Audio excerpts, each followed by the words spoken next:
class. Today we will discuss on the following objectives. The first objective would be the representations of the stress on a plane that is perpendicular to x-axis, y-axis and z-axis. The second objective would be the representations of the stress on any arbitrary oblique planes. And the third one would be the matrix notations of the stress on any arbitrary oblique plane. So why we are interested in finding the stresses at the different planes? The thing is that we are defining the stress at a particular point, and through a particular points a number of planes can pass. So we are interested in finding the stresses at all those planes passing through a point. The first one is the representations of the stress on a plane that is perpendicular to x-axis, y-axis and the z-axis. Here we can see that the Cartesian coordinate systems in three-dimensional space with coordinates x, y and z. Over here I, j and k are the unit vectors in the corresponding x directions, y directions and z directions, and we are interested in finding the stress on a particular plane that is perpendicular to x axis first. So this one is the plane, this is the plane which is perpendicular to x axis. This on this particular plane it is subjected to different stresses. The first one is the normal stress that is acting in the x directions. The other one is the shearing stress that is acting in the y directions, and third one is again the shearing stress that is acting in the z directions. And sigma x is the resultant of all these three stresses: this stress, this stress and this stress. Then how we can represent sigma x in terms of all the other three stresses? So we are interested in representing this as a combinations of other three stresses: this stress and this stress on a plane that is perpendicular to x-axis. So the stress vector on a plane that is perpendicular to x-axis, as it is shown in the figure, can be written as sigma x. So this sigma is sigma x as a linear combinations of sigma x in the with a unit vectors in I directions, tau xy with a unit vectors in y directions, and tau xz with a unit vectors in k direction. Similar to this, we can write the stress vector on a plane that is perpendicular to y axis as well as the z axis. So if we write in the similar manner, the stress vector on a plane that is perpendicular to the y axis and z axis can be written as, so the plane which is perpendicular to the y axis can be written as again sigma y is equal to tau yx I cap plus sigma y multiplied by j cap plus tau yz multiplied by the k cap. So over here these are all the stress component acting on the y plane. This is also the stress component acting in the y plane, and this is the stress component acting in the y plane. Why? We have studied by the index notations that first notation represents the plane on which plane normal, and the second one is the direction of the stress in which it is acting. In the similar manner, if we are interested in writing the stress vectors on a plane that is perpendicular to the z axis, it can be written as sigma z is equal to tau zx multiplied by I cap, tau zy multiplied by the j cap, and sigma zz multiplied by the k cap. So in this slides we have learned how we can write the stress vectors on a plane that is perpendicular to any axis. So it can be perpendicular to the x axis, it can be perpendicular to the y-axis, or it can be perpendicular to the z-axis. Now, the representations of the stress on any arbitrary oblique plane. So, at a point, a number of planes can pass. Over here, we are interested in finding or representing the stress on a general arbitrary oblique plane. In this figure, we can say that we have the coordinates axis x-axis, y-axis, and this one is the z-axis. A plane is inclined to any oblique plane, so the plane is plane A, B and C. This stress state, this arbitrary plane, is subjected to different stresses in different directions. It is represented by a stress sigma x in x directions, it is sigma z in z direction, and it is represented by sigma y on the y directions, and n is a normal vector to the plane ABC. So let us define this normal vector n.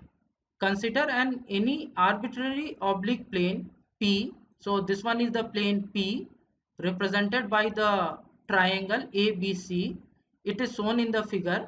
Let the plane is defined by its plane normal. So we define always a plane by its plane normal, where the n is the normal vector for the plane.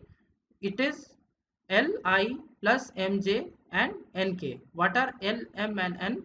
L, M, N are the direction cosines with respect to x-axis, y-axis and z-axis. So over here L represents the directions cosine with respect to the x-axis, represented by cos alpha.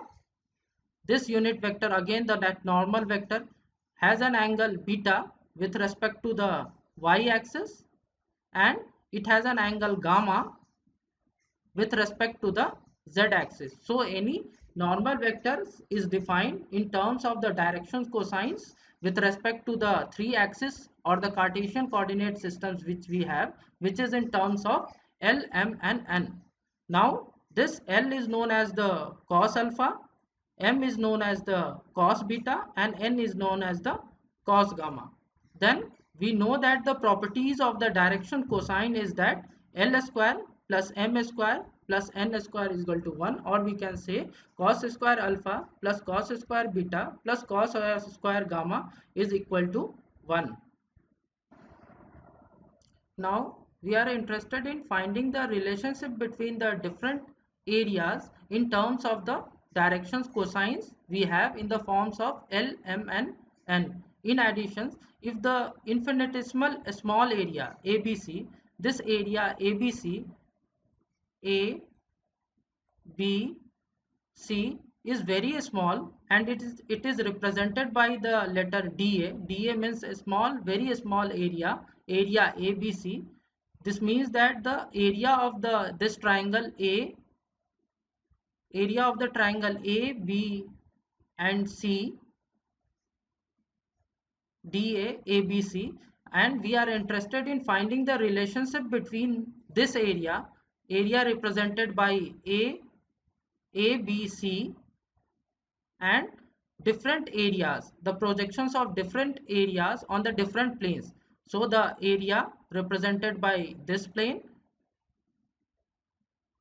relationship between this area and relationship between the area OAB. Similarly, relationship between this area represented by ABC and the area OBA, this area, the relationship between the area represented by ABC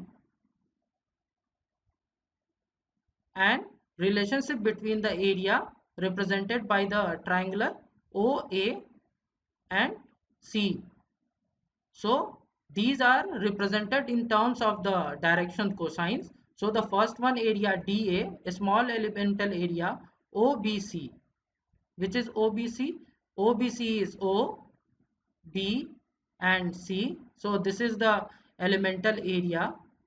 It is related to the area A, B and C by the relations direction cosines multiplied by the elemental area ABC. In the similar manner, we can represent this area dA corresponding to the OAC, which is OAC. This is O, A and C, relating to the area ABC, A, B and C by the direction cosine associated, which is given by M dA ABC. In the similar manner, we can represent the small elemental area or the projections of the area ABC on OAB, which is OAB is related to the elemental area A, B and C by the direction cosine associated with it, which is N. So we have got the relationship between the projected areas of the triangles ABC on the different planes. The different planes are corresponding to X plane, Y plane and the Z planes. So why we are calculating all these values? So at last we are interested in writing the equations of the equilibrium. That's why we are interested in finding the relationship between the different areas. So we are in a position to write the equations of the forces in all the three different directions. After finding out the relationship between the different areas, we need to write the equations of the equilibrium. Thus, what we can say, we can write the stress vector sigma p on any oblique plane P by summing the forces vectors acting on the stress element as given in the figure, this figure. So we need to write the equations of the equilibrium. So in that case, what we need to do, we need to multiply the stress multiplied by the area. So we have got the forces.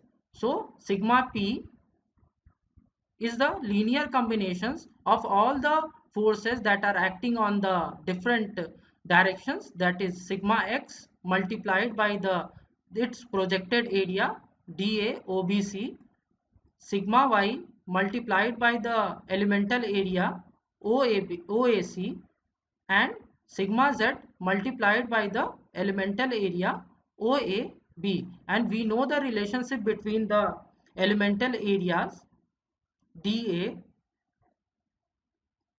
on OBC and elemental area dA on ABC. It is related by the directions cosines. So we will put all these values, we will put the values of dA OBC over here,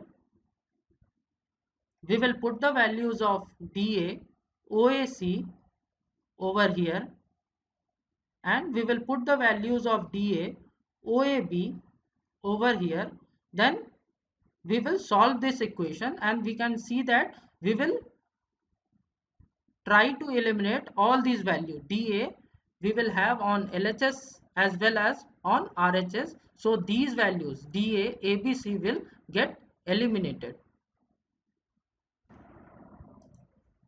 After eliminating the dA on area ABC, we will come up with this equation, which is sigma p is equal to sigma x multiplied by L, sigma y multiplied by M, and sigma z is the stress acting in the z direction multiplied by the N, which is the direction cosines associated with it. In the first slide, we have studied how we can relate sigma x in terms of all the stresses that are acting on that particular plane, sigma y, which is the stress, the resultant stress calculated on the basis of all the stresses that are acting on the plane that is parallel to perpendicular to the y axis, and sigma z, which is a plane perpendicular to the z axis, and all the stresses that are acting on a particular plane. So at a particular plane, one normal stresses act and two values of the shearing stress acts. So sigma x can be represented by sigma x multiplied by the unit vectors I cap, tau xy multiplied by the j vector, and tau xz multiplied by the k vector, and L it is as it is. In the similar manner, we can write sigma y as the stress acting on the y plane in the x direction. Sigma y is the stress acting on the y plane in the y direction multiplied by the j cap. Tau yz is the again the stress acting on the y plane multiplied by the stress acting in the z direction multiplied by the k, and the direction cosine associated with it is m. In the similar manner, we can write on the z plane, which is the stress acting on the z plane in x directions, it is the shear stress acting on the z plane in y direction, and sigma z is the stress acting on the z plane in the z direction, and n it is as it is.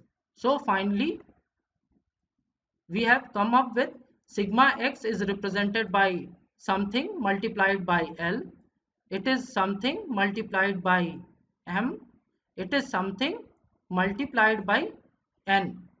Then rearranging all the coefficients of I, rearranging all the coefficients of I, j and k, we will finally come up with the final stress vector on a plane P in terms of all the stresses that are acting on the different planes. So this is the coefficient of all the stresses that are acting in the I directions. This is the coefficients of all the stresses that are acting in the j directions, and this is all the stresses, coefficients of all the stresses that are acting along the k directions. So over here what we can do, we can represent this entire terms by sigma px, this entire terms by sigma py as it is acting in the y directions, and this term represented by sigma pz as it is acting in the k direction. So finally we have come up to a conclusion that sigma p, stress on any arbitrary oblique plane, is given by sigma px I cap, sigma py j cap, and sigma pz multiplied by the k cap, where sigma px represent these things, which is sigma x multiplied by L, tau yx multiplied by m, and tau zx multiplied by n. Sigma py is given by this terms, which is equal to tau xy multiplied by L, tau y, sigma y multiplied by m, and sigma and tau zy multiplied by the n, and sigma pz. Sigma pz is given by tau xz multiplied by L, tau yz multiplied by m, and sigma zz multiplied by n. Now we are interested in finding the normal stress on a plane. On this which plane? Plane A, B and C. In order to do that, we will do the following approach. Here is the sigma n is the stress acting on this plane ABC, and n is the unit vector defining the plane ABC. The normal stress on a plane P, or it is represented by sigma Pn, is the projections of the stress vector sigma P in the directions of the unit normal vector n. In that case, the magnitudes of the normal stress sigma Pn can be determined by multiplying the stress with that of the unit vectors of that of plane. These things we have derived earlier, multiplied by the unit vectors of the plane. So how we have defined the plane? We have defined the planes in terms of the directions cosine, which is related to the x-axis, y-axis and z-axis. So in this case, what we also know that the stresses, the shearing stresses are complementary. That's why tau xy is equal to tau yx, tau yz is equal to tau zy, and tau xz is equal to tau zx. So in finally calculating the stress, that is normal stress on the plane ABC, we have reached this equation. So what are these values? These are the terms which we have calculated in the previous slides. So this terms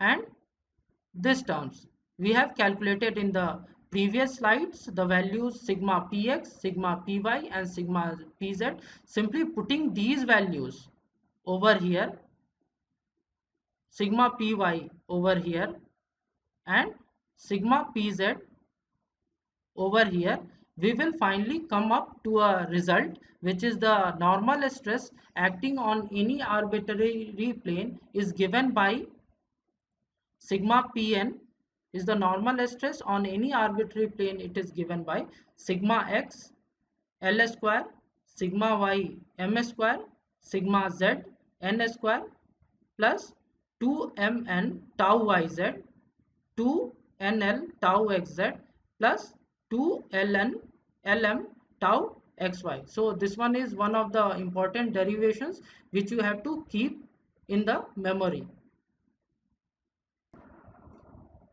So in this figure, we are interested in finding the normal stress and the shear stress on any arbitrary oblique plane. That oblique plane is ABC. In the last slide, we have calculated the values of sigma Pn. This is the plane P, which is represented by the figure A, B and C. We know the values of sigma P. Now we are interested in calculating the values of the sigma ps, which is the shearing stress acting along the plane. So this sigma p is the resultant of sigma pn, which we have calculated earlier, and sigma ps, which we need to calculate now. Then sigma ps is given by sigma ps is equal to root under sigma p square minus sigma pn square, which is equal to this value. So at any arbitrary inclined plane which we have calculated both the values of the normal stress as well as the shearing stresses, and this sigma p is the resultant of normal stress and the shearing stress. So one of the thing which we have to keep in the mind, of all the infinite number of the planes passing through the point O, so there can be infinite numbers of the plane passing through the point O, there is a set of three mutually perpendicular planes that the normal stresses sigma pn has a maximum value, and that is known as the principal planes. So though the principal planes are those planes on which the sigma value, sigma pn, the values of the normal stresses are maximum. The maximum normal stresses is called the maximum principal stresses. So in three-dimensional figure, we will have three values of the normal stresses, the maximum normal stresses, which is given by sigma 1, sigma 2 and sigma 3. On these planes, the shearing stresses vanish.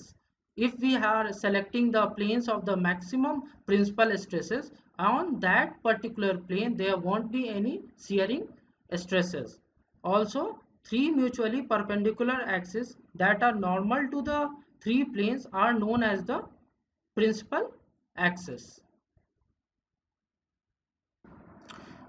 In the last sections, we have calculated the values of the normal stress and the shearing stress in terms of the normal notations. Over here, we will calculate the normal stresses and shearing stress on an oblique plane in the matrix notations. So using the matrix simplifies our life, and we need not to write all those things. So in the matrix notations, we can see that if we write the normal rotations, we have written in the while carrying out the normal procedure, we have written the normal vectors of a plane ABC as Li Mj plus Nk. So in the forms of the matrix notation, how I will write? I will write it L M N multiplied by the directional basis, which are I, J and K, and the normal stress, on any arbitrary plane is given by multiplications of the direction cosines with the given stress vectors, stress matrix given to you, multiplied by the directions cosines associated with it. So LMN are the direction cosines associated with x-axis, y-axis and z-axis. So in terms of the matrix notations, the normal stress is given by N is the direction cosines associated with three different axes.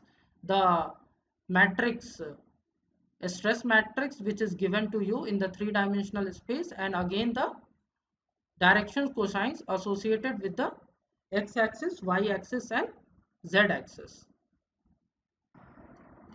So in this sections, the learning outcomes would be, we have represented the stress on a plane that is perpendicular to x-axis, y-axis and z-axis.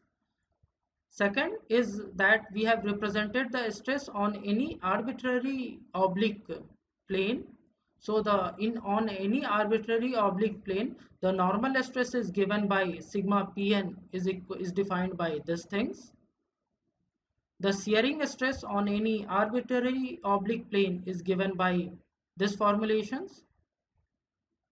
And in the terms of the matrix notations of the stresses on any arbitrary oblique plane, it is given by sigma Pn is equal to directional cosines multiplied by the stress vector multiplied by the direction cosine. So in this case, in the entire lecture, we have defined the stresses on two particular plane. First one is the plane perpendicular to the x-axis, y-axis and z-axis, and second is on an given arbitrary oblique plane. The purpose of choosing the different planes are that the same thing, that through a particular points a number of planes can pass, and on different planes we will have different values of the stresses.